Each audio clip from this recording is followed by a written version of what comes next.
All right, with our recording going, I want to welcome you all officially, formally to this wonderful webinar today, Raising Caring Men, how #MeToo is bringing a revolution in masculinities. My name is Sarah Saltee. I'm the Director of Leadership and Learning Programs at the Center for Partnership Studies.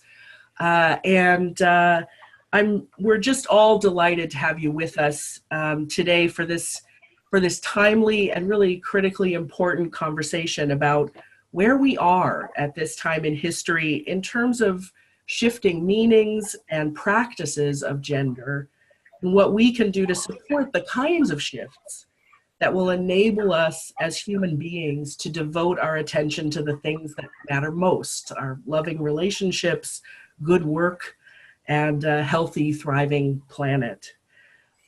Once more, for those of you who have just joined us, I want to offer just a couple technical notes.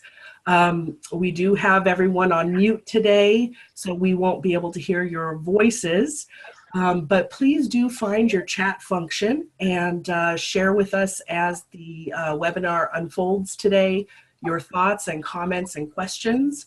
We'll get to as many of your questions as we can after some opening remarks, and we'll look forward to bringing those forward for discussion by Ron and Riane and Gary a little bit later.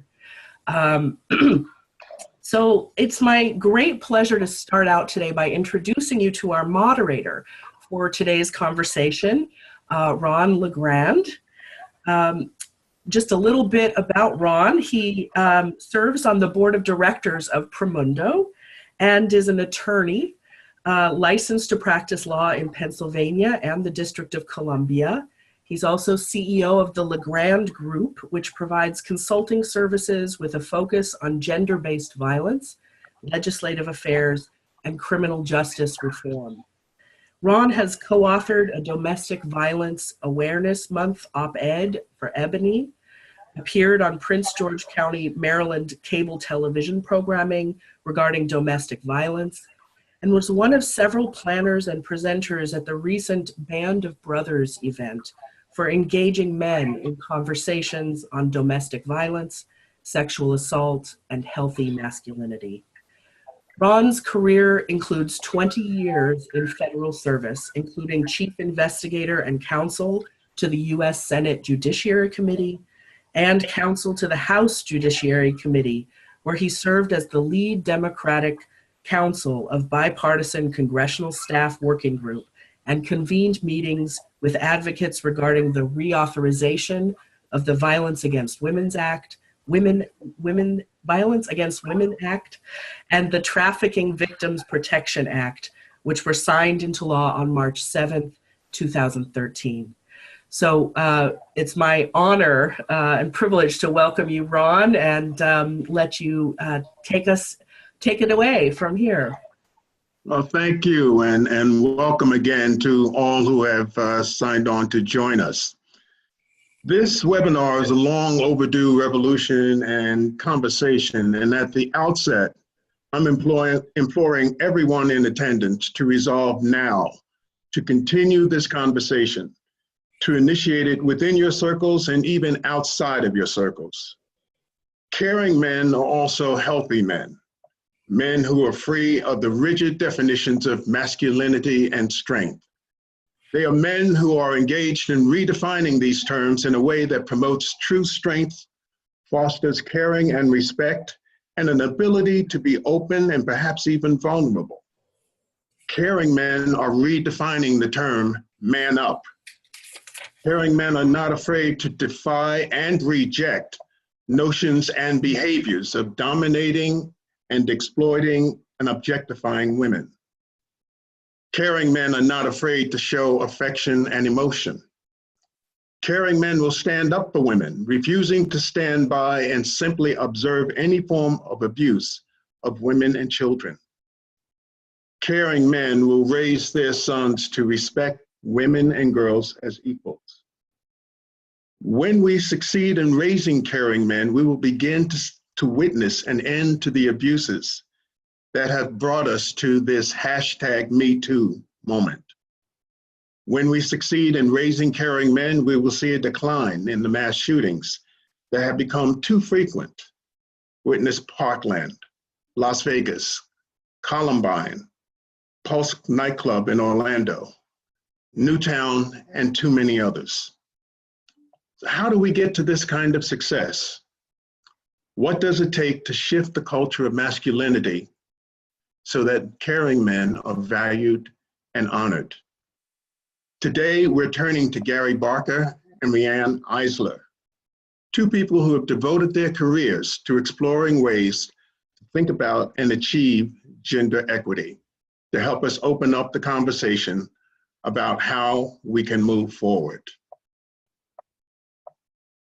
Riane Eisler, JD, is internationally known as a systems scientist, attorney working for the human rights of women and children, and author of groundbreaking books such as The Chalice and the Blade, Our History, Our Future, now in 26 foreign editions, and The Real Wealth of Nations, Creating a Caring Economics. Dr. Eisler has received many honors, including honorary PhDs and Peace and Human Rights Awards. She lectures worldwide with venues including the United Nations General Assembly, the US Department of State, congressional briefings, universities, corporations, conference keynotes, and events hosted by heads of state. Riane is president of the Center for Partnership Studies, in parentheses, CPS, dedicated to research and education on social and economic transformation.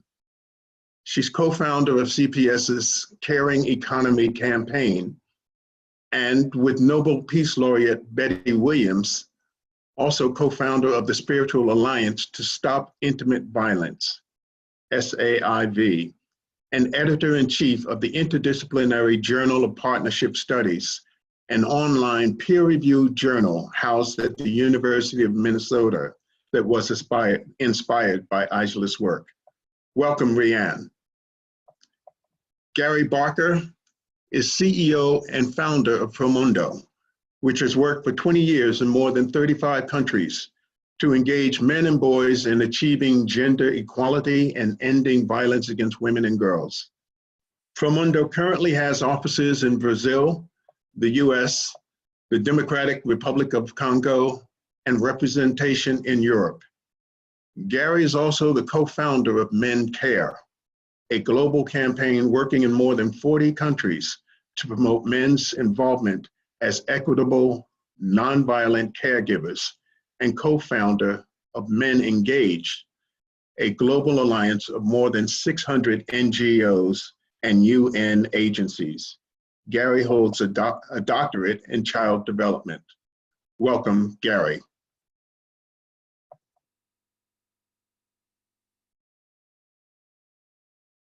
Thank you, Ron. Sarah, just to do a check, is my microphone working all right? Yes, it is. Great. I'm going to use a couple of images because I think seeing pictures of caring men helps us think a little bit about what we're aspiring for. I want to start off my remarks with reflecting on an event that Promundo helped organize 2 weeks ago. And Sarah, if you'll pass to the next slide. 2 weeks ago, we launched a study with partners in Ramallah, Palestine about men and masculinities and how much they participate in family life.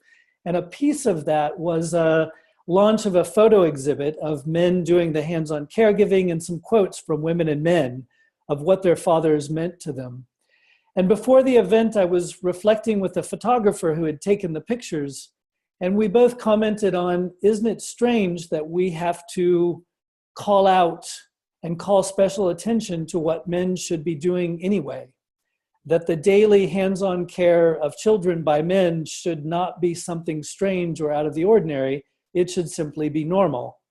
And how much we also felt a deep sense of worry that women do this work every day. In fact, they do on global average 3 times the amount of it. And we often don't count it, take pictures of it, celebrate it. We simply assume it's there. And then the photographer told me something that also resonated to me, which is he said many of the mothers, the women, partners of these men did not want the pictures shown, because in some Arab cultures, there's a worry that you don't share your blessings or your bounty with others because they'll covet it. The whole origin of that evil eye that will covet something rare and special that you have. And I thought, well, wasn't this also a challenge, that we consider good men doing hands-on caregiving to be something so rare and special that you would want it hidden away so that others don't covet it? And I think as I listened to Ron's starting words of saying, what we want with caring men, what we ultimately want with this simply is normal. It is not that we want to forget about it or give it less attention, but our real goal at the end of this is that men's care of others and children, men's ability to connect to others is simply so normal as, the water that we expect to come from our tap and the air around us that we breathe. The next slide, please. I think it's important to say, why does this matter so much? It matters a huge amount in this Me Too moment, but it has mattered for a very long time, forever, in terms of gender equality and inequality. I think it's fair to say that the division of who does what in our world, the belief that women and girls are the innate caregivers and men should be in the outside world conquering and producing and making things, is really ultimately at the root of the gender binary and gender inequality. It is the driver of why we tell our sons to go outside and compete, and that the world outside the home is where important things happen, and to be tough and to don't look back and to run ahead into the world, while we often tell our daughters, stay closer to home, we must keep you safe, you must be docile. So this is the beginning of where we send very powerful messages to our developing children of what we consider important and what we consider male and female roles. And in doing so with both men and women, with both boys and girls, we stifle parts of ourselves. We tell our daughters to doubt their voices, to not be assertive, to not show anger, to not be forthright, to wonder if the world outside is really a place that's safe for them or that they're good enough to be in it. And we tell our sons to tough it up, that the important things happen not where we do the daily hands-on care of each other and the concern for our own bodies, but to be worried about the outside world where we've got to compete and show how tough and how strong, and instead of showing how connected we are to others, to show how much we can go it alone. So I think as we understand where gender equality ultimately stems from, this belief that the outside world is important and the less value given to what we do in the home in terms of the care of others is really at the root of what we now are talking about in women's economic empowerment, and the fact that women's income is about 20% lower than men's, and that we think, according to the World Economic Forum, that it will take us 180 years to achieve equality. This is where it starts in terms of how we divide the world. The next slide, please. And the key issue as we think now in this moment of Me Too is to understand the linkages of men's caregiving and violence and how we prevent violence. We know from research that we've carried out now with 60,000 men and women around the world as part of a study called the International Men and Gender Equality Survey, that for an individual boy, let's take this boy with the spiky hair, the single driver of whether he will use violence against a female partner if he's a heterosexual young man in a relationship later on, is if he saw a man in his household use violence. Many other factors matter, but that turns out to be the single largest driver. Did he learn and expect that violence by men against women is a normal thing? Or did he come to see that his connection and concern and empathy with others is what manhood and womanhood is about? Did he see a cycle of violence that started watching what his father or another man did? Or did he see his father radically connected to him as a caregiver, as important as other caregivers in the home? We know from that same data that men who witness violence growing up don't do as much of the hands-on care. They are pushed away from that. They don't see it as something that men do. We know that daughters growing up in these same households with violence are more likely to gravitate toward violent relationships. That is, they're likely to come to see violence as normal. We know that daughters that have involved caring fathers are less likely to have early unwanted sexual violent experiences. So we know just how much telling men that we expect from you hands-on daily involvement in caregiving as a disruptor of violence. And I think as we look at this Me Too moment, there are men and boys around the world looking for, what do we need men to do? I think a lot of the discussion of men being in silence about it is because we've spent a lot of years telling men what you shouldn't do, which we have to continue to do. But I think we've not done enough to say what we expect of you, what we model for you of what caring, empathetic, connected versions of manhood look like. Try Googling those and finding those on the internet compared to how many images you can find of men's use of violence every single day. So I do want to think in that Me Too moment, I suppose what I'd like to leave as a message that we take forward is to say it's not only about what we tell our sons not to do, it is what our sons see us doing every single day. Do they see us as caregivers, or do they see us as transmitters of violence? It's also important to talk about the content of fatherhood, because as we know that a father can be very involved but pass on a message that tolerates violence. Let us think of the father of the Stanford athlete who sexually assaulted a woman on campus, and his father before the judge said his son should receive a light sentence because that drunken incident shouldn't ruin his son's life. We can't consider that involved in caring fatherhood. So I want to say that it matters hugely what fathers do in being involved in their children's lives, but it matters the content, not simply that they're present. The next one, please. The issue, if I haven't convinced you so far, we've got more data, I could bring it out, but I think I'm making the point that no matter where we look and how we look, men's equitable caregiving pays forward. I just mentioned the ways it pays forward in terms of less violence. Our research and other research from across Europe and North America and elsewhere finds that in households where men do a greater amount of the caregiving, women report they're happier and men report they're happier as individuals in the context of heterosexual households. It's also important that they say they're happier overall with the relationship. Whether those relationships last longer or break up, for the moment, when women and men report that there's greater equality in the hands-on caregiving in the context of a heterosexual relationship, couples say they're happier. We also know there's an association with couples having the children they want. That is, that children enter the world having been wanted and planned when there's a greater participation by men in an equitable amount of the caregiving. It goes even further. We've got data, my colleague Øystein Holter, who's a researcher at the University of Oslo and has looked at homicide and public security data from across North America and Europe, finds that in looking at more than 50 European countries, and about 20 US states, those states and European countries where there's greater gender equality, which includes greater equality of men's caregiving, have consistently lower rates of homicide, lower rates of suicide, lower rates of depression. So we can see even a societal impact where men do our fair and equitable share of the hands-on caregiving. There is a ripple effect, and we can show with data the kinds of things Ron was saying in the introduction about what happens when we have enough caring men that we achieve a threshold, that we really can revert some of the broader violence issues that we're talking about. Again, not by itself, but together with the other things we need, it pays forward in multiple ways. The next slide, please. A myth that we often have to encounter in a lot of discussions that I'll do with parents, and I'm sure others as well, my sons and daughters, they're just different. We come out of the womb different. Yes, there are biological bases to how we are as men and women. There are small hormonal and biological differences, and there's a big difference in women's ability to carry a child. But those differences pale compared to how we raise children.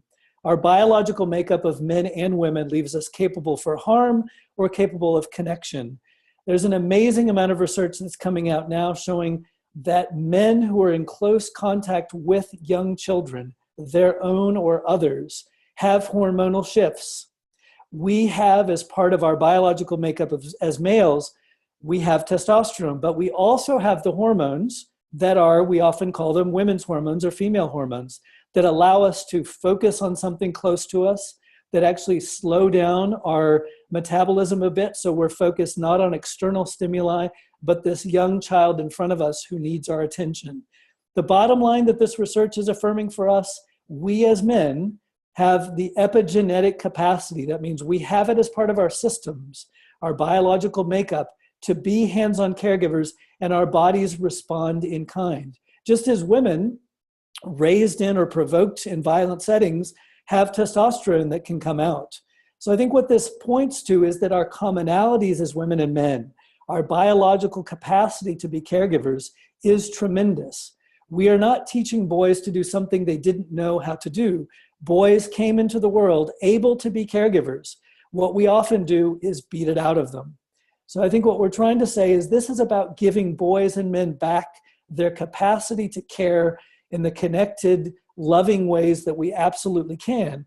Just as our work to empower women and girls says, we want to let you have the voice, the assertiveness, the agency that you deserve and have a birthright to as well. The next one, please. My last point is the what do we do about men?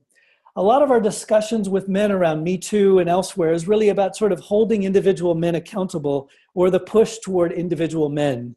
And even our constructions of masculinity is that he can do it on his own. Just get better, just you as an individual. And it's not to say that we don't need to hold individual men accountable for the harm they cause or their lack of support for equality, whether it's Harvey Weinstein or heads of state that we could easily name. Yes, we need to hold individual men accountable for their actions. But the issue of achieving full equality in men's caregiving is about changing the world around men. So whether it's the health provider shown here, if she looks up at the man and calls him by his name or says, hey, if she asks him a question, if she includes him in that, we know that that does a far more than simply a poster that says, hey man, do your duty and be part of a prenatal visit. It is the world around men that we must change with equitable parental leave that says, with a boss who says, it's not I'm asking you, are you going to take leave? It's a boss who says, hey Cole, I know that you and your partner are adopting a child. I'm expecting you're going to take the leave. I'm going to have the head of our HR get in touch with you about the benefits that we offer as an employer. It is about making it obvious that we expect men to have work-life balances, to do the hands-on caregiving, that our child care centers have men and women, that our care professions have men and women, modeling every single day that we as a world value this as a profession, we value it as what is part of our human capacity. Just as one final anecdote, and then I'll end. About 8 years ago, we did a study that we called the Men Who Care Study. And in 5 countries around the world, we did qualitative interviews with men who are doing a greater than average amount of the daily caregiving of their children, or were in professions in their countries that were considered women's caregiving professions. And we listened to those nearly 100 stories of men from around the world, India, Latin America, Northern Europe, South Africa. And the very common point was, all these men said, I see how my family in particular appreciates that I do this. They need it. It's a motor for the family. We couldn't get along as a family if we didn't do it. But they also said how lonely they felt and how forgotten they felt and how they felt everyone took for granted their caregiving. And I thought back to my mother, who was mostly a stay-at-home caring for myself and my 2 siblings and foster children who came through, of just how much the daily caregiving is not appreciated no matter who else does it or who does it. The other thing these men said is, in spite of that, they felt that they became better men when they did this. They were more emotionally receptive, their relationships got better, their friendships got deeper, they paid more attention to their own mental health and their own health. And I was inspired that a few of them said it didn't make them better men, it made them better human beings. And I think ultimately that is what we're after, that it's not caring men, it is simply that we make caregiving human.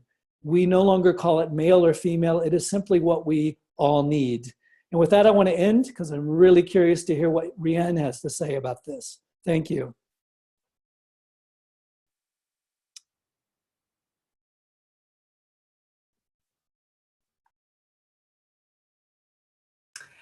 Thank you so much, Gary.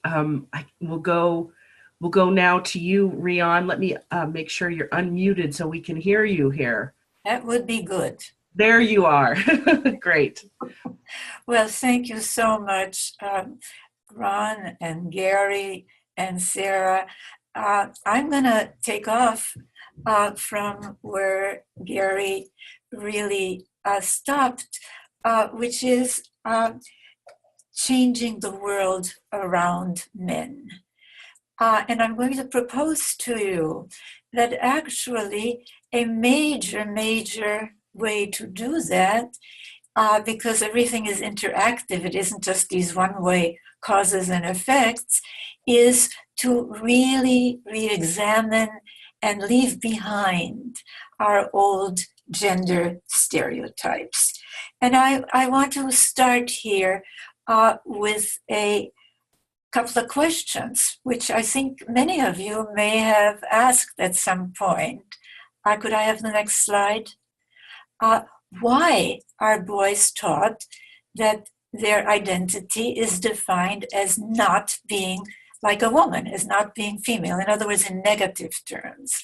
And why is, quote, besting each other the way boys are taught to express masculinity? And I'm going to suggest to you that to answer these questions really requires that we shift our frame, that we no longer think of masculinity and femininity in the ways that we've been taught about it as, quote, just gender issues or just women's issues, as we're often told, but as key social issues. Because if you really think about it, there are two halves of humanity. Can I have the next slide, please? They're called women and they're called men. And so how we socialize children isn't just this, peripheral gender issue the way we've been taught about it. It's a core human, economic, and social issue. Now, we've been taught to really, Gary brought this out so beautifully, to split our humanity into, quote, feminine and into, quote, masculine. And of course, this deprives both halves of humanity, both forms, there are two basic forms of humans, female and male, of their full humanity. It, as Gary's brought out so well, it certainly deprives, this not being like a woman, right? Deprives men of their capacities to express their capacities, because they're wired into us for caring, for empathy, for sensitivity, at the same time that, as Gary also brought out, it deprives the female half of humanity of their capacity to be assertive, to lead. And it's a mess, isn't it, to do that? And so we really need a different frame.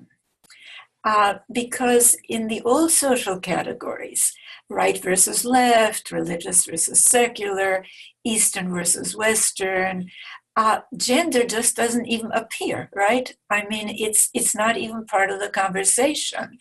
And that is really, a colleague of mine has called these old categories weapons of mass distraction. Why?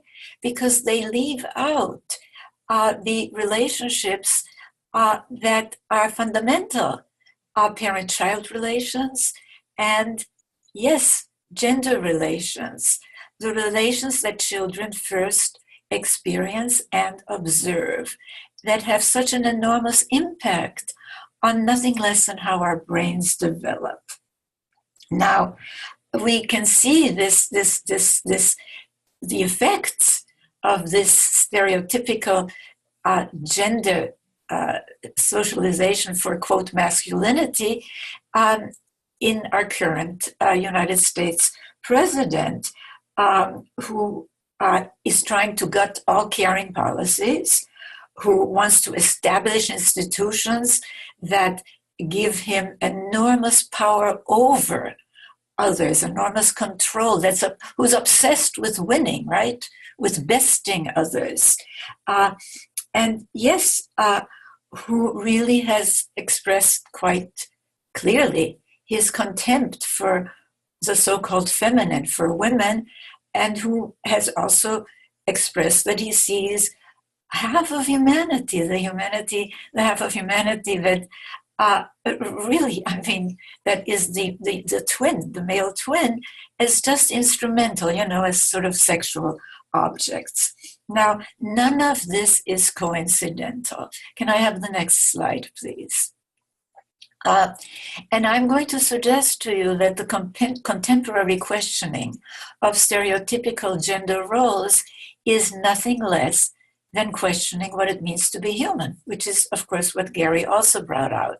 And that this has powerful implications not only for our lives within families, but for all aspects of our lives, from the spiritual and the sexual, yes, to economics and politics. Next slide. Now, I said we have to change our frame, because as long as we operate with these social categories, right, left, religious, secular, Eastern, Western, Northern, Southern, that simply ignore the centrality of socialization of both girls and boys, we are really always distracted from a key component. So I'm going to give you just, at the speed of light here, a tour of, and could you please start putting in thank you very much, of the difference of what I've identified through my multidisciplinary, cross-cultural research over decades now as the configuration of a domination system versus a partnership system. Categories that transcend the old categories, because if you really think of the old categories, right, left, etc., you've had horrible, oppressive, violent regimes in all these categories. So it's time we start thinking of what kind of a social system supports our human capacities for caring, for empathy, for sensitivity, the capacities for creativity, rather than for destructiveness, for violence, for cruelty, etc. And that's where we come to these new categories. And of course, in the domination system, you have rigid hierarchies of control, power over, superior-inferior relations. Yes, the only alternatives people are given is you either dominate or you're dominated. There is no partnership alternative. And of course, you rank men over women, and yes, the socially constructed masculinity over the socially constructed stereotype of femininity. In the partnership system, you still have hierarchies. We need parents, we need teachers, we need managers, leaders, but they're flexible hierarchies of actualization that empower rather than disempower. Power to and power with, relations of mutual respect, accountability that's mutual, rather than just, accountability from inferior to so-called superior. Nurturing and sustaining life is a top priority. And yes, gender partnership and the valuing of caring, caregiving, and nonviolence are huge. And they're valued in women, men, and social policy, and social and economic policy. And this is where you begin to sort of connect the dots between what we've been taught to think of, well, it's just a gender issue, and what happens in society and in the world at large. Next, please. Can I have the next slide? Thank you. Now, the problem, and it's a huge problem, is that during much of recorded history, which has oriented more to the domination side, in fact, very much so. If you think, for example, of the European Middle Ages, it looked a lot like the Taliban, right? Inquisition, crusades, witch burnings. Historically, fiscal priorities have followed gendered values, and we've got to become aware of this. So we know today that where women are devalued, so-called masculine priorities become fiscal priorities, and you have higher investment in weapons, wars, prison. Where women are highly valued, for example, we see movement in this direction quite visibly in some of the nations that Gary mentioned, Sweden, Finland, Norway, so-called feminine priorities, caring for people, caring for nature, become fiscal priorities. And of course, you have then a higher investment in care for humans and for nature. Next slide, please. Now, the problem is that we really, and by the way, this what I just showed you really is verified by statistical studies. We did a study like that at the Center for Partnership Studies, analyzing data from 89 nations, showing that the status of women is a powerful predictor of everyone's quality of life. And since then, other studies, for example, the World Economic Forum's gender gap reports, have verified this, showing, that nations such as Sweden, Norway, Finland, where the status of women, they have the lowest gender gaps. Okay, they still have some, but they're lower. That these nations regularly appear also in the World Economic Forum's global competitiveness reports in the high ranks. So it's not only quality of life, but it's also economic success. Next slide, please. Now, so today we know what Gary has been talking about. Caring is a human value. Next slide. But the problem, and this is really what the subject of my book, The Real Wealth of Nations, addresses in some detail, that the domination-based economic systems we've inherited basically make the work of care invisible, because they came out of, they came out of early industrial times, but they also, and today we're in the post-industrial knowledge service age, so on that count alone, both capitalism and socialism are antiquated, but it's beyond that. They came out of more rigid domination times. So for both Adam Smith and for Karl Marx, they saw the work of caring for people, this fundamental work without which none of us would be here, without which there would be nothing. They saw it as just reproductive rather than, quote, productive work. Next slide, please.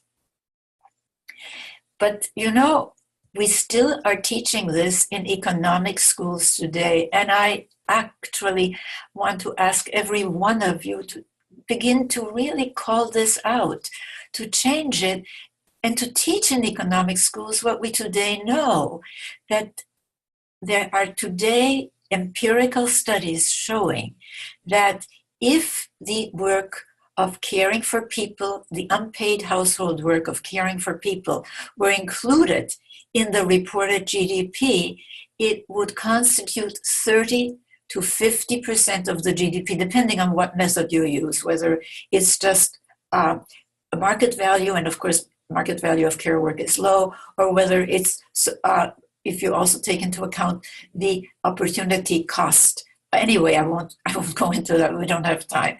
But next slide.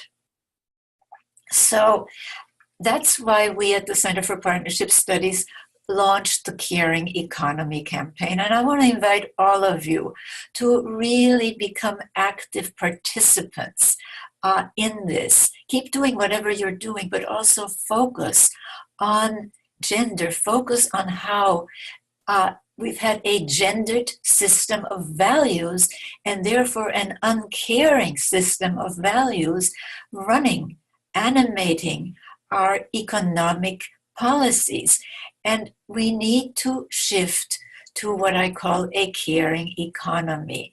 And what does that mean? First of all, policies that support caregiving in both women and men, paid parental leave. Certainly, we should have caregiver tax credits. I mean, there's a whole slew of economic inventions that we can and have proposed. Certainly, investment in early childhood. We know today that especially for our knowledge service post-industrial era, when automation, robotics, artificial intelligence are replacing so many jobs as we defined, quote, productive, right?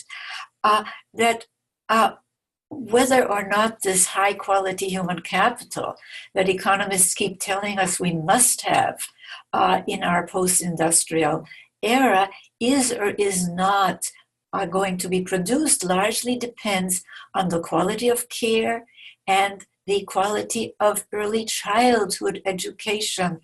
And instead, in our country, we are gutting this rather than improving it, which takes me to something vital, which we need new measures of economic health. And we at the Center for Partnership Studies have developed what we call social wealth economic indicators that, yes, that show the economic value of the work of caring for people and caring for nature, which are not part of either capitalist or socialist theory. Next slide, please.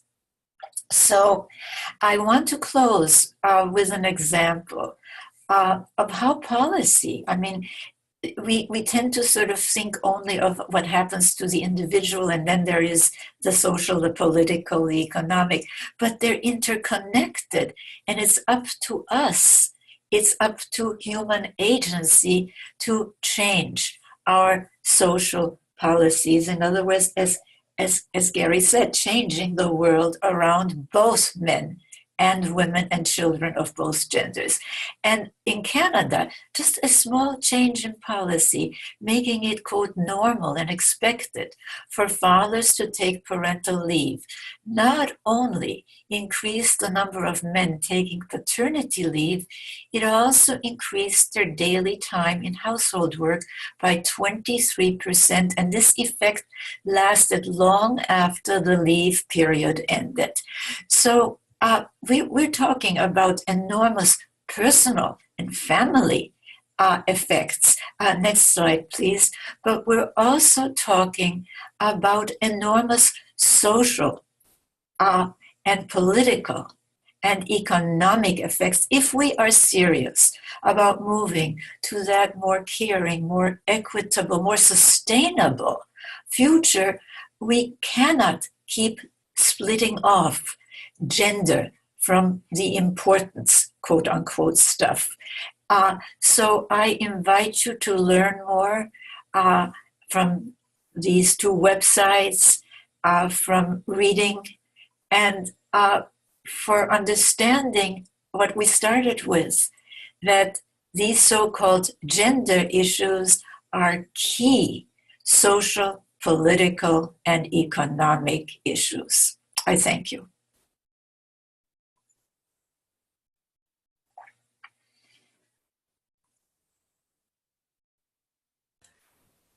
So, Ron, let's go back to you, and perhaps you can open up some further conversation between Gary and Riane.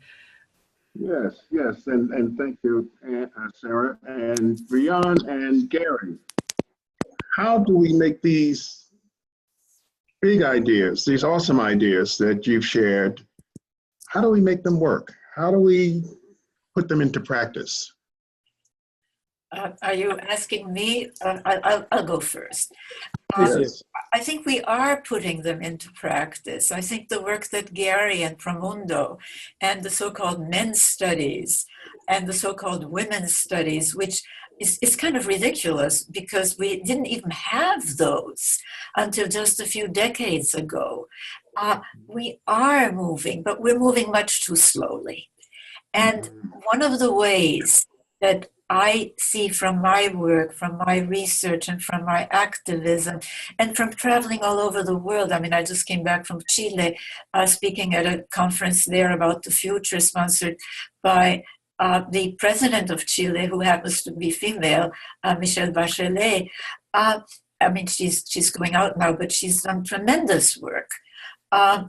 Is to really understand the importance of getting rid of, leaving behind these straitjackets, really, for both halves of humanity and for society and for economics and for politics, of these gender stereotypes that are really designed to maintain domination systems, where you have these top-down rankings, starting with the equating of the most fundamental difference in our species between male and female forms with superiority or inferiority, dominating or being dominated, being served or serving. And you can then, and we see that everywhere, we can apply it to a different race, to a different religion. You know, it's not only the racism of the United States, but it's Shia versus Shia, you know, versus Sunni, Sunni versus Shia.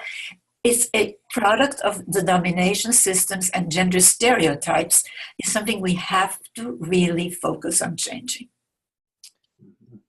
I would echo that and say all the above. I mean, it is thinking about all the spaces and places where families in particular get their messages and get their services. So it's a healthcare system. First, we have to offer healthcare and make it accessible to all, but that we move away from maternal and child and say family health. We need men there as well, assuming there's not violence going on, but we need to make it obvious to have men in the door at prenatal visits, present during birth, present there to care for their children and for their own health. We need schools teaching this. Nothing like seeing boys be obligated to do some voluntary, quote unquote, time in a daycare center, for example. Watch how that changes an equation of how boys see themselves and see what's normal. The workplace policies that we talked about, the presumption of equal pay, a presumption, the opt-out model in Canada that says we assume you'll take leave when you become a parent. Work-life possibilities that say, let's provide on-site childcare, let's give breaks so that families have the time off that they need. Sports figures, sports spaces that say competition matters, but also caring and connection, and women and men can do this equally. Media, we need brands like Dove, Men Plus Care, Procter & Gamble have done some really interesting commercials lately showing men doing actually, you know, household cleaning and caring, not presuming that women do this forever and ever and ever. Childcare, making that a profession that's not presumed to be the low-paid women, but that it's a well-paid for all profession that our sons could equally aspire to do, and that it's not a leftover profession that we maybe remember to pay and pay poorly when we even think to pay it. And I think, you know, while if we can get a cycle of things like that going, these changes can work fairly quickly. Riane mentioned the example from Canada.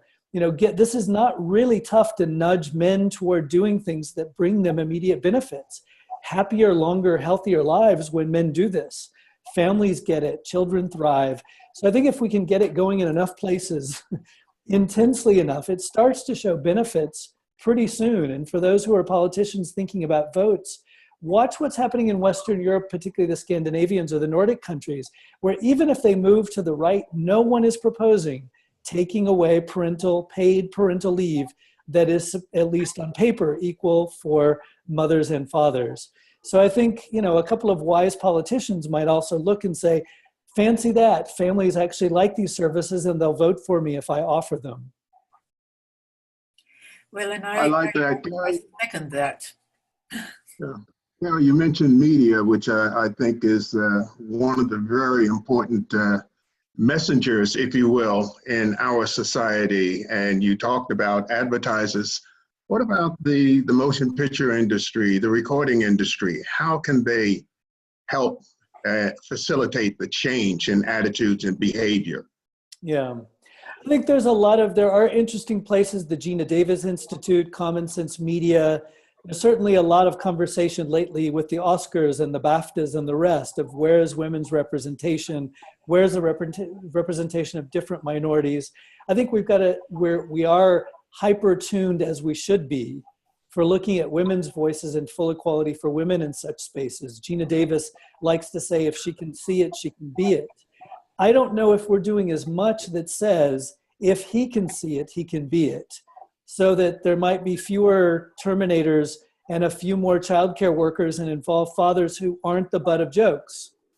Because often our imagery of the involved father, there's some great ones, but he's either celebrated as like this, this amazing super dad that few of us can live up to, or he's the bumbling father, or he's the violent guy who gets, who's hyper masculine, hyper heterosexual, gets all the attractive women and continues to, his body never breaks down. So I think we've also got a model in media, not only what we want to see women's voices and women's spaces for all they deserve, but the flip side of this is we've got to create spaces for boys and men to see more caring, complex, multi-hormonal, not single hormonal men on the screen.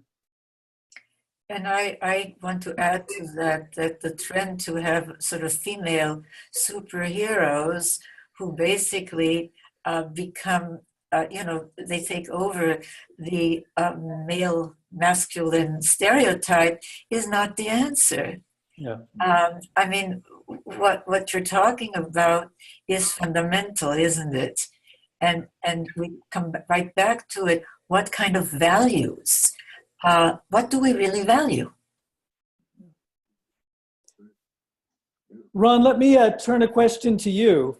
I know something of your personal history, and you've had multiple challenges in terms of sons and now grandchildren, and kind of how do you model involved fathering and juggle that together with your quite intense career, and even as a man who's had a career that says I care about what happens to women's lives in terms of defending women against violence against women. How do you live that? Because this sounds really good as we talk about it on a webinar, but we know that the challenge is when we turn the camera off and really try to live this. I don't know if you want to offer any reflections on some of your personal stories of how you've tried to live and model this for your sons and grandsons and daughters and granddaughters. Well, I've been, my life is really sort of many pieces of a jigsaw puzzle finally coming together into finding my calling, which is this work. But my first marriage, I tried, and so did my former husband, to fit these stereotypes. I was going to be the little woman behind the great man, right? Yeah. And it was a disaster. For both of us. My second marriage, and I didn't want to get married, by the way, I lived with my present husband for 10 years because this husband-wife thing carried so much of, especially in my generation, so much luggage. But I finally got it, that what I needed was a man who was a true human. And I got one.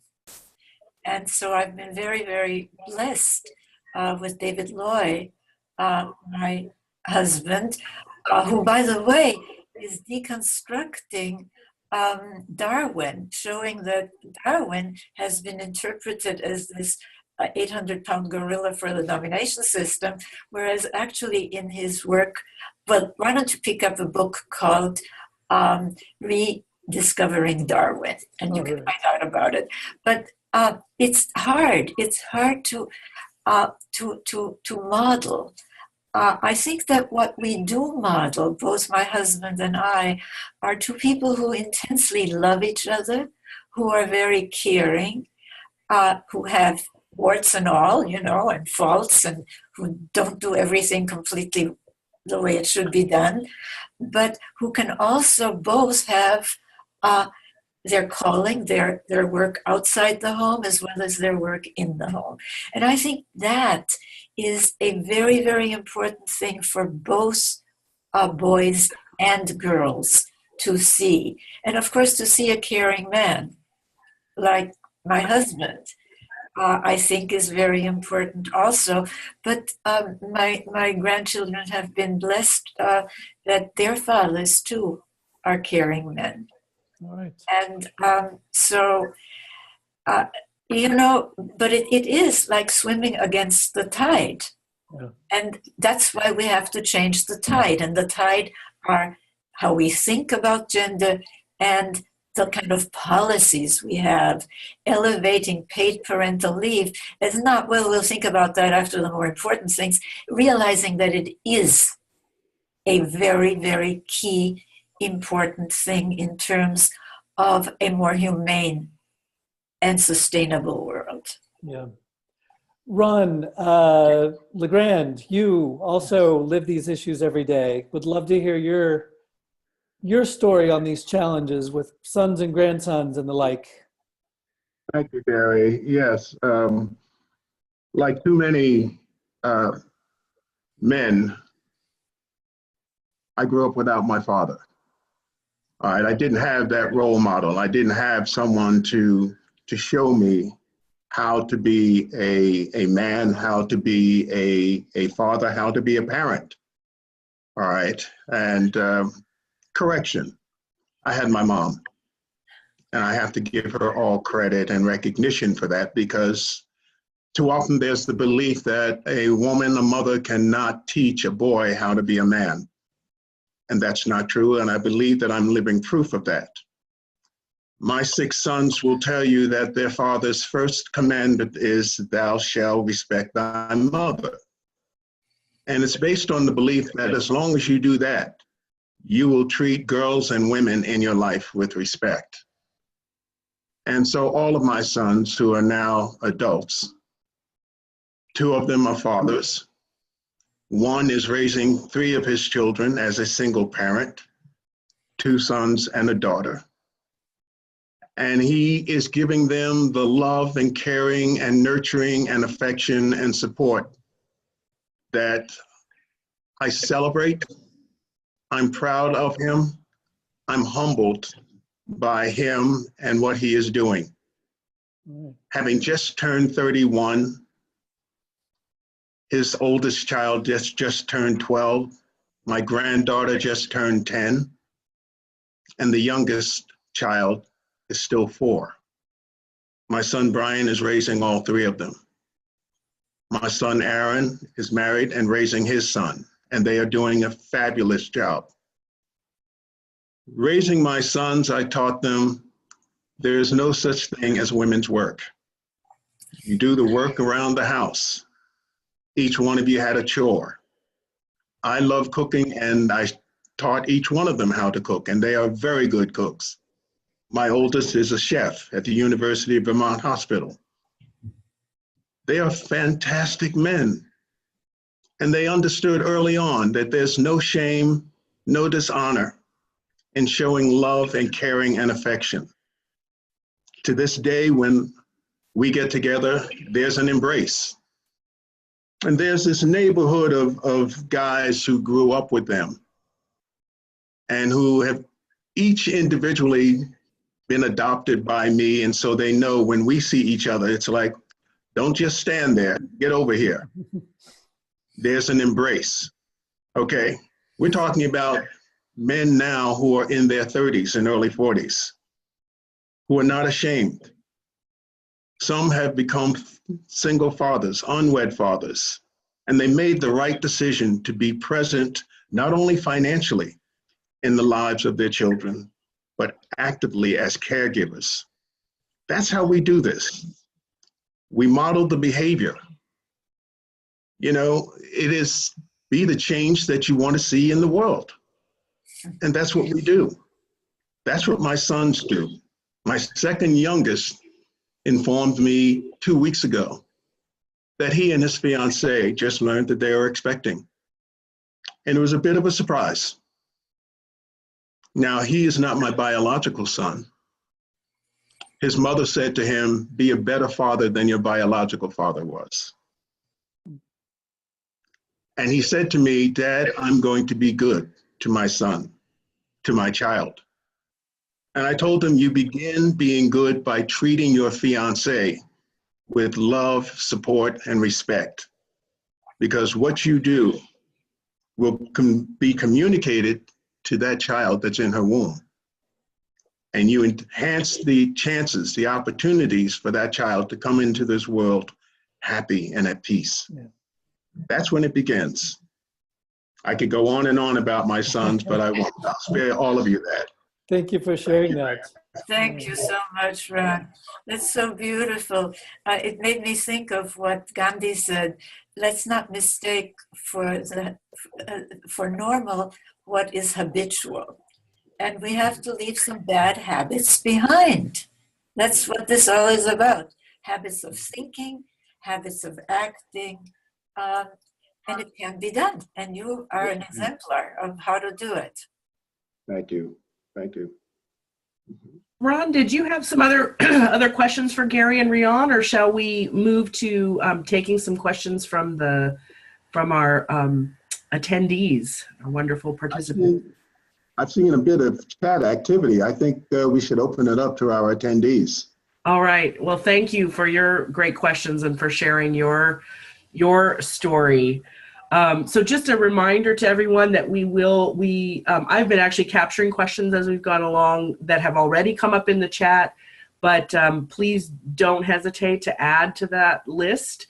Because of the numbers of people on the call, we are sorry that we won't be able to take every single question, but we will take a selection of them as time permits.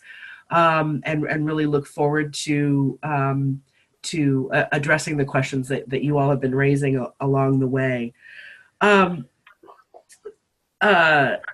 think Ron's comments in some way sort of touched on this first question already, but this was a question that came up even as Gary, you were doing your opening remarks about perhaps saying a little bit more about how boys are affected by single parent homes.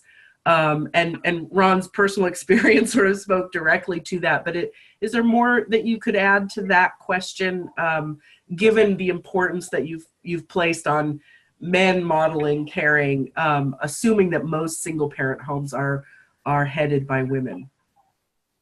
Yeah, I think what we can say is that it matters a huge amount that boys can see caring, nonviolent men around them. That doesn't have to be in their immediate nuclear family. That can be teachers and coaches and brothers and uncles and nephews or cousins and all the like. So we have to be careful that we don't, I think Ron's story is quite telling.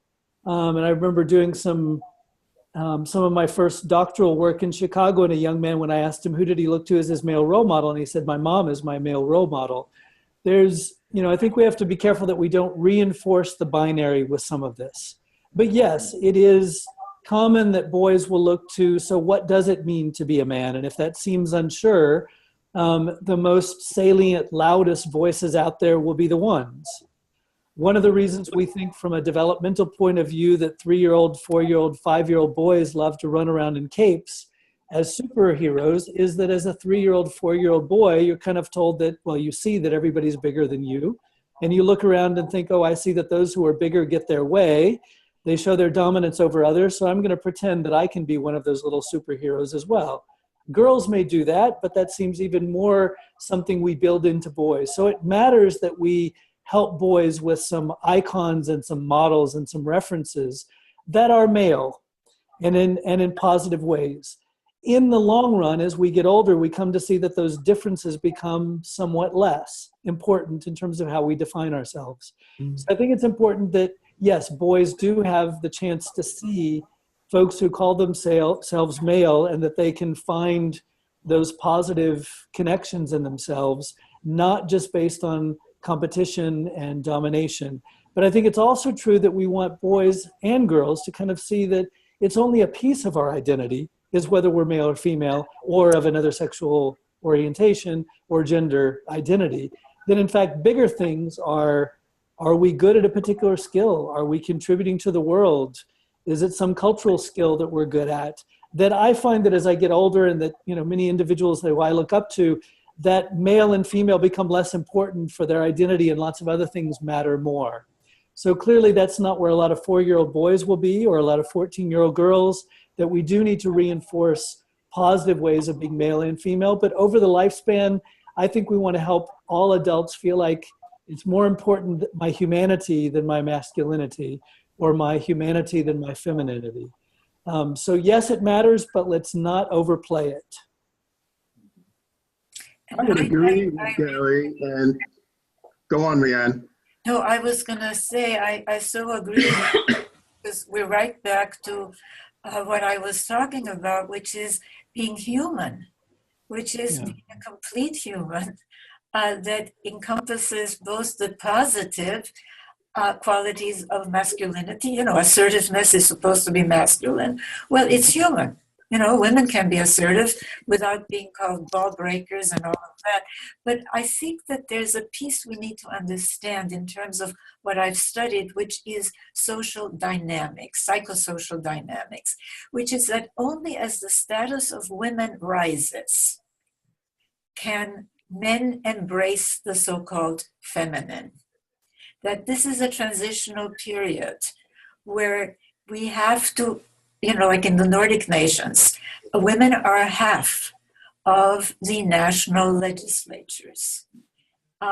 What that meant was that not only women voted for paid parental leave, for caring policies, for early childhood education, but men also did, because it was no longer such a threat to their, quote, masculinity, to their, quote, identity, to be more like a woman, because being a woman was a good thing now. She was having a position of status, of authority. You see what I'm talking about? I think that we, as much as we need to focus on changing how men see themselves, we also have to focus on how men see femininity as not being something inferior, that as being something that is part of them. But it only happens as the status of women rises. We wouldn't be having this conversation even 50 years ago, when people in this country used to say, gee, can you imagine, hope next time it's a boy when a baby was born. Yeah. It's only as the status of women has risen. And I think these are the dynamics. This is why I harp on a set of social categories that show the importance of how gender roles and relations are socially constructed. Ron, did you want to chime in on this as well? Oh, Ron, you might be frozen there. Wonder if we've lost your live feed. Well, hopefully he'll find his way back into action. Sorry, that looks like maybe there was a gap in his internet connection. But I think what you're just both talking about, Gary and Riane, leads really nicely into a question that we got from Bonnie, who says that she's observed that for reasons she thinks she understands, it seems to be more difficult for men to embrace the feminine than it has been for women who have worked now for decades to embrace more of the masculine or qualities that we consider feminine or masculine. And she wonders if this means that it will make it more difficult to make this shift to a caring masculinity than it was perhaps over recent decades to make the shift into normalizing women in positions of leadership, for example. Yeah. Riane, should I start, or you want to start? Or Please go ahead. I do think that we could credit World War II, that sent men off and created space, at least in parts of Europe and the US, to step into positions that we considered men's jobs before. So historical moments can matter to say we as a world need women to do something different. I think that was one historical landmark that mattered a huge amount in small ways in other parts of the world. where the world says we need women doing something for our countries for a particular moment in crisis that can shift in big ways. And I think the women's rights movement deserves a huge amount of work for saying women can do all these things that men can do. And we've created slowly a social space that says we want our daughters to be at the table. We want to take them to work. We want them in STEM professions. We have deliberately and with very good reason created a space that says we want to create a world where our daughters have full equality with our sons. I think we've not had the equivalent revolution for men and boys. I mean, how many folks can name, we can all probably name what STEM stands for. Not many folks know that there's an analogous thing called HEAL, referring to health and education, arts and learning professions, of how do we think about boys and men into professions that we normally think of as women, as women's professions.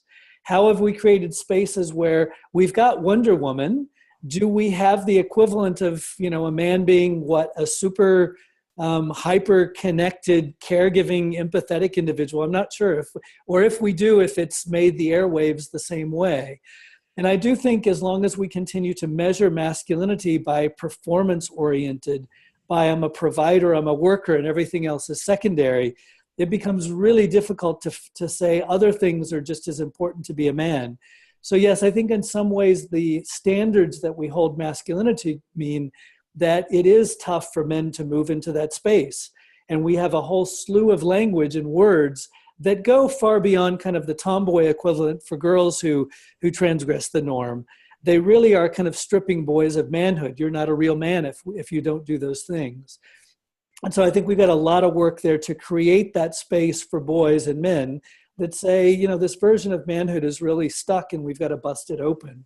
So I agree. I think it is a bit more difficult. It doesn't mean to say the first women who stepped into leadership positions and those who are still trying to break into it, ask Hillary Clinton, who, if she tried to seem assertive, was called all kinds of things. I mean, it's not somehow easy for women either. But I do agree there's a big space that we need to come up with. I think there's a big space that we've got to come up with for men to be the equivalent of the incomplete but still impressive women's rights revolution that we're starting and seeing fruits of. And I absolutely agree with you, Gary. And this is why I think that the men's movement that you're part of and the leader in is so vital. I think we have all been conditioned to answer the question, to devalue anything associated with being like a woman. Yeah. So one of the reasons that we launched the Caring Economy campaign, why the social wealth economic indicators, is to show the not only human value, but also the economic value of the so-called women's work of caregiving. I think that we have to change our system of values, and that goes along with raising the status of women and changing the roles of both women and men. In my book, The Chalice and the Blade, I looked at our history, and including our prehistory, and found that societies where women also had leadership positions, where the feminine was not just seen as instrumental, but was valued, they were more equitable and more peaceful, which is, of course, what you were talking about when you were talking about the testosterone. And so we're talking about a real revolution here. In which the changes of the valuations of masculine and feminine, women and men are key, and changing these old roles is pivotal. Yeah, agreed. Well, another topic that has been very, very lively, as you can well imagine in the chat, relates to religion and the role that religion plays in gender socialization. It looks as though there's some folks who kind of have written off the religious communities as sites of potential change. Other people see possibilities for change there. Both of you have done cross-cultural work, and I know both have looked at religious traditions as playing a role in gender. Could you speak to how you think about each of you, both the role of that religion can play in reinforcing traditional gender, but also perhaps where we might see some leverage points to use religious communities or to work with religious communities around some of the shift to a caring masculinity that we're talking about today. Yeah. Gary? Sure. That's always the thorny question that comes up and needs to, if we look at, and particularly this moment where in some parts of the world, I would say the US, parts of the Middle East, even a few pockets of Europe, Latin America for sure, where a certain conservative, doctrinaire, more extreme versions of religion are making a comeback. And I think we have to call them that. There are strains of fundamentalism that are winning elections, they're winning hearts and minds, and I think we need to be concerned about them. I think what they also cause us to do is to forget that in all of our big international multi-country religions, so choose our Abrahamic ones or others, that there's multiple strains of thought in them. And so it becomes really difficult when fundamentalism becomes so strong in the room that we want to say, well, there is no moderate Islam. Well, actually, a reading of the Quran, you can find lots of pro-equality, pro-men's involvement, stuff that we would question today, but other things that certainly look quite women's empowerment. And the same you can find in Christian and Judaic texts and other religions.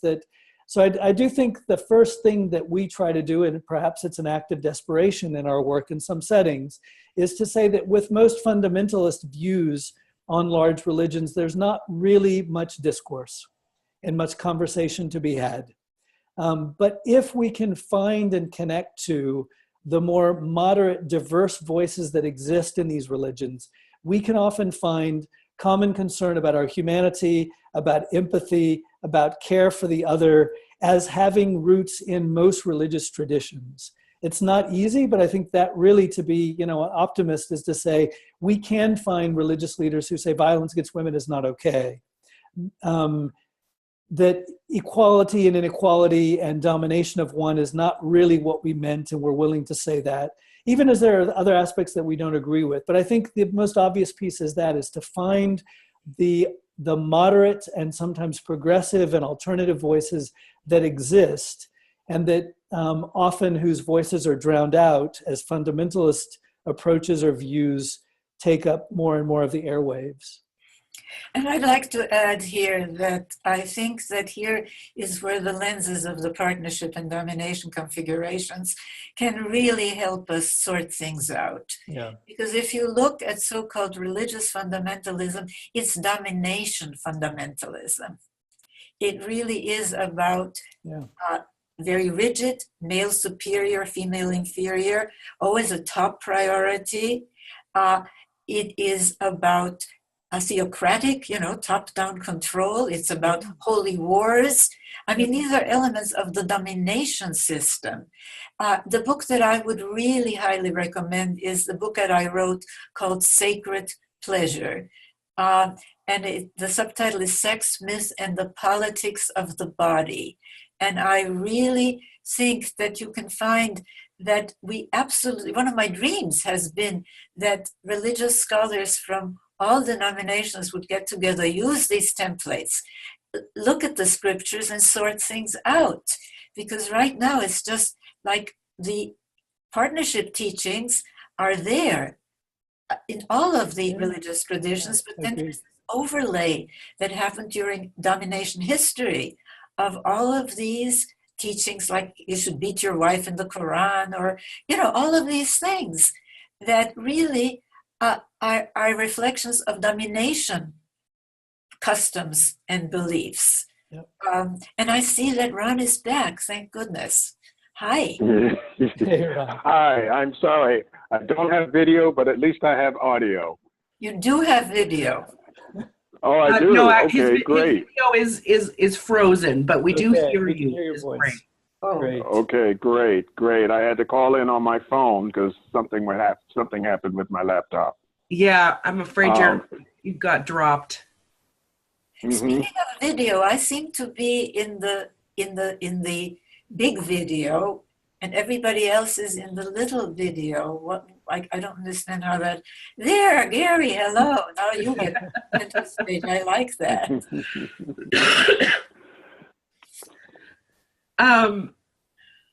I think we have time for one or maybe two more questions, and then we'll give you a chance to sort of offer some closing comments, Gary and Riane. I did want to get to a question that was sent in ahead of time by Steve Brandt, who wanted to see if he could get some conversation about an idea that he has. He says, what would it take to champion the idea that men will be more caring when they have a chance to care about something really bold and exciting? He says, when I was growing up, America was going to the moon, and this creative technological challenge drove men and women to work together rather than separately, to boldly go where they had not gone before. So what similar challenge could men and women rally around today? One that involves both, he says, both sort of physical science and soft sciences. And he has a proposed answer of world peace, and would love to know what you think about this notion that men will be motivated by a big challenge, something that motivates them to personally change while solving the kind of technological challenge that involves sort of the best of who they are creatively and in terms of skill building. I'd like to just give a very quick response, which is peace, nonviolence, has been considered feminine rather than masculine. And that if we are going to really focus on world peace, which I mean, who wouldn't want to do that, we have to start with violence in homes. Because that's where children first learn that it's not only normal, but moral to use violence to impose your will on others. And by this, I mean, not only violence by men against women, but by parents against children. In other words, let's really connect the dots here.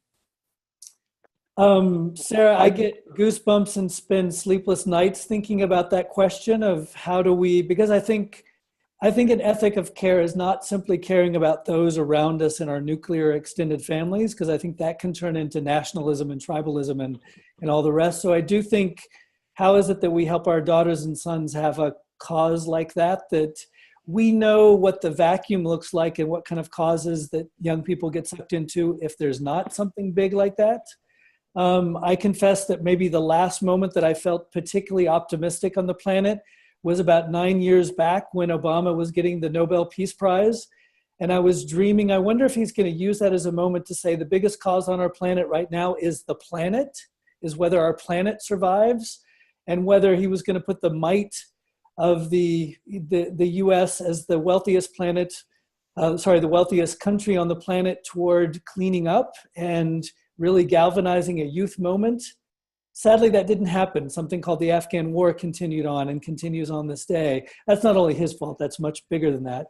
But I do think, and if I'm optimistic again, it's because I watch young people emerging out of Parkland, Florida, and saying the cause for us is not adults saying some worthless prayer while we mourn our classmates, but that we're actually concerned about making the world nonviolent by, yes, let us melt down some guns and get them out of the classroom. So I am encouraged that maybe young people will find it, and so I can sleep after I can't sleep about this when I think it's not only my duty to think of this, that my 20-year-old daughter has 5 ideas that are far better than mine. So I absolutely believe that. I think the cause for men and for women has got to be beyond simply, yes, we want to do right by our families, but I think we've got to think of a care ethic that is far bigger than just me and my own. Mm-hmm. I'd like to go back to something that Riane said, and I want to talk about corporal punishment, because I think that it is something that we as a society really need to take a second look at and question whether or not it makes any sense.